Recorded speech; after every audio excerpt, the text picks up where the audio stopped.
and legal communication. Before starting my presentations, I want to thank Gunaraj sir and Muskan Tamang for creating this opportunity to stand here, to be in this platform, to be the man of this platform today in front of you. And ultimately and undoubtedly, I want to thank, I must thank our Subhash Chaudhary, who taught me, who taught a know-nothing persons of presentations and supported me for preparing my presentations, and even he has lended his property to me for my convenience for my presentation. So everyone, please give big hands for all of them. Okay, as I have already said, I will present today about ethical and legal communications.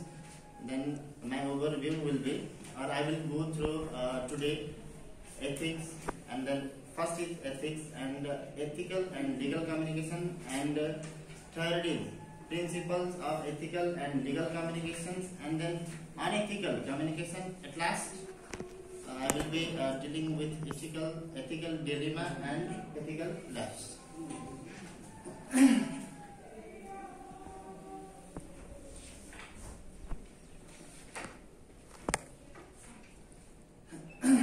Okay, the first is what is ethics. I think we all know about ethics, and there may be better point, or there may be better definition, or there may be better words for defining ethics, but I have included here. Ethics is the study, or it is the study of moral principles or accepted values or accepted norms that regulates or rules individuals' behavior. Okay, I want to go to the next slide.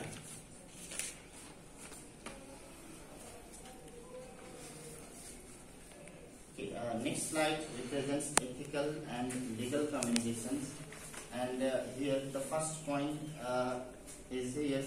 All the relevant informations are said to be ethical and legal communications if they are true in every sense. I want to give you an example of ethical communications. Before in the earlier class that Gunaraj sir has represented us a beautiful example of ethical communication, because he presented here all the relevant information regarding the presentation. So because of being relevant informations, those informations are that can be concluded as ethical communication. So next is as it is moral principle or accepted values, it does not violate any other's individual's right. And then fourth is it is not deceptive in any way. And then next is ethical communication can also be said as the relationship of what we convey message to other persons, and if we are dealing with, or if we are responsible for the consequence of our message, then that is also ethical communication.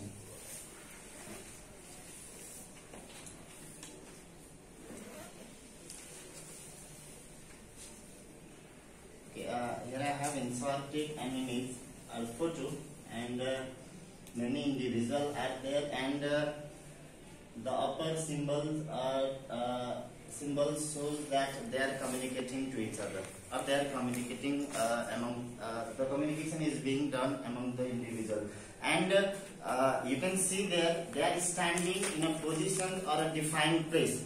That I want to represent it that they are within the territory or the defined place under ethical and legal communication, or ethical and legal communication is being done here.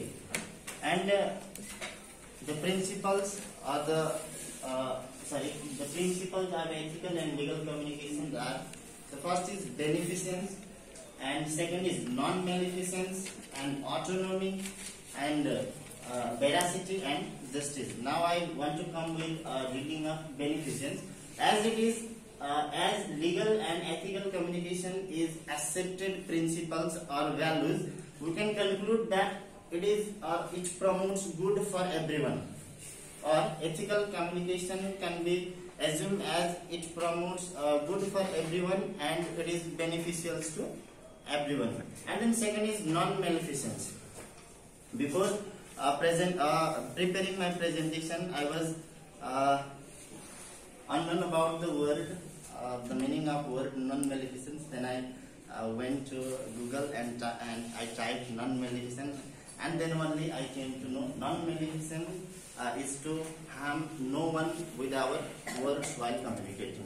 So we can state that ethical communication or legal communications harms no one or nobody with words while communicating. And then third one is autonomy. Autonomy refers to the showing respect to the idea or the words or the feelings of other while communicating.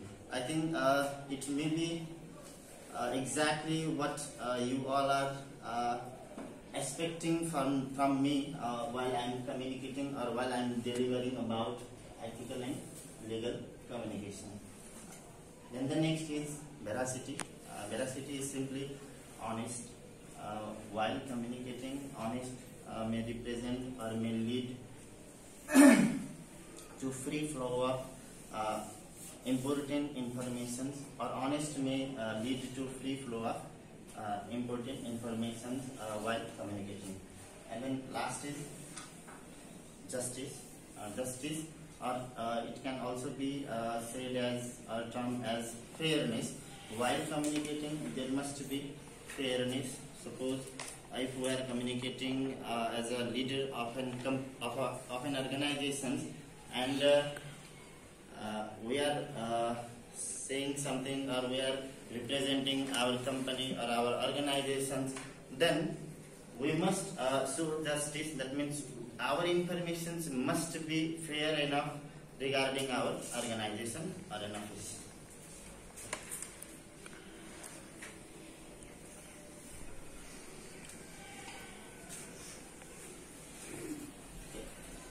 And unethical communication includes the following, and the picture is not included as unethical communication, but it is the representation of unethical communication. So I have inserted it, and you can see there are two persons. He may be the boss of a company, and he is communicating maybe with his subordinates unethically, or he may be or they may be a couple as a boyfriend or girlfriend, and boyfriend is shouting to her in an unethical way. Okay. Now, unethical communication includes, the first is very interesting, that is intellectual theft or plagiarizing. Plagiarizing or unethical communication is plagiarizing or intellectual theft, in a sense that if we are representing others' work or ideas without notifying them, then that is clearly unethical. I think you got the point.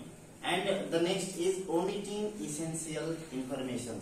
Sometimes we may omit or we may miss to represent the relevant and important information while communicating. That may be intentionally or unintentionally or deliberately, we may miss the important message for presenting while communicating. So if we miss such important and information or relevant information, then that may lead to unethical communication. Next is selective misquoting.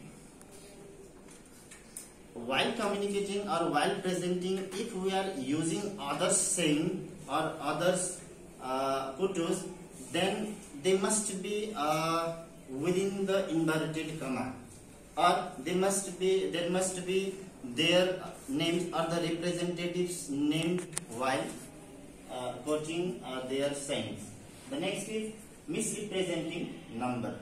Sometimes organizations or an office or an individual person should represent different kinds of data or numbers or facts of their regarding their office or regarding his or her own activities. So if they represent falsification information or wrong data, then that will also lead to an unethical communication. Next is distorting visuals. Sometimes a company or organization should represent different kinds of graphs, diagrams, images, or statistics regarding their company. And if they mislead or if they twist or if they distort such graphics or image, then that will also lead to an unethical communication. And then the last but not least, information security needs. If we are presenting any information or if we are communicating regarding any topic among or between the person or among the persons, then if our information violates the privacy needs or the security of the company or of the persons, then that should not be represented in front of others, or that should not be communicated with the person between or among. That means if we or if our information, if our message violates others, or if our information takes to the privacy or where we should not get, or if it violates the privacy or security or information of company, then that will lead to an unethical communication.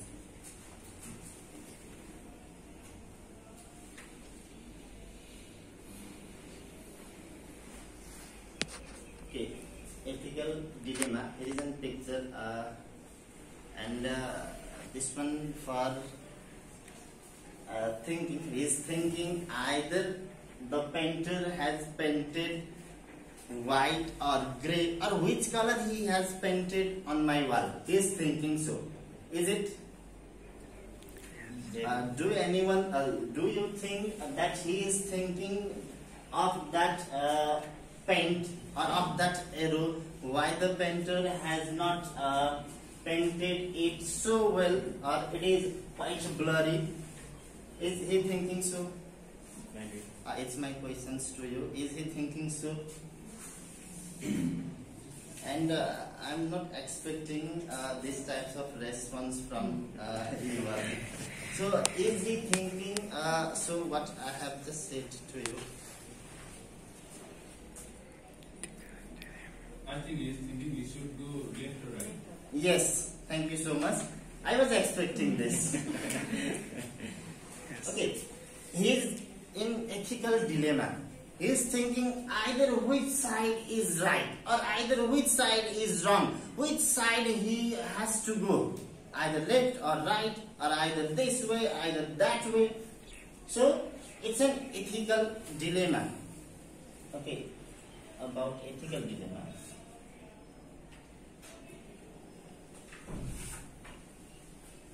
Okay, sometimes people may have many options, and among many options or among any two options or three options, they may have to choose only one option, and all the options seems valid and ethical. So it is an ethical dilemma, and it can lead to an ethical lapse if that is not handled nicely. And now about ethical lapse. Okay, first of all, we may face ethical dilemma, either which one is right or either which one I have to choose. And if we do not handle it nicely, then there will be ethical lapse. And ethical lapse is choosing the wrong or unethical options from right or wrong.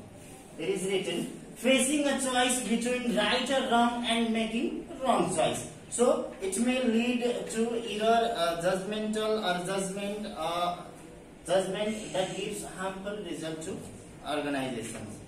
Okay, that's all, and thank you so much for.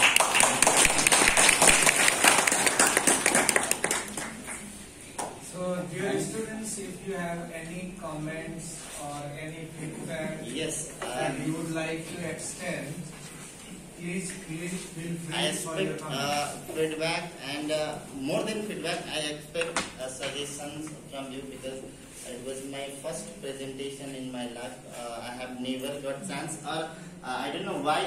It may be because of my intention, or without my intention. I have never faced, or I have never presented any topic using slideshow or presentation. So it was my first time, and I want suggestions and feedback from you all. What should I do, or what are the aspects that has to be corrected, or what are the things that I could conclude while presentation. So you can deliberate those suggestions and feedback towards me. So, any comments, any feedback, any questions, please? He would happily accept your questions. Yes, sir. I would happily accept whatever, either positive or negative aspects. I will accept, because there may be lots of negativity in my presentations. If you will charm those, I will accept happily that also. You did a great job. Thank you.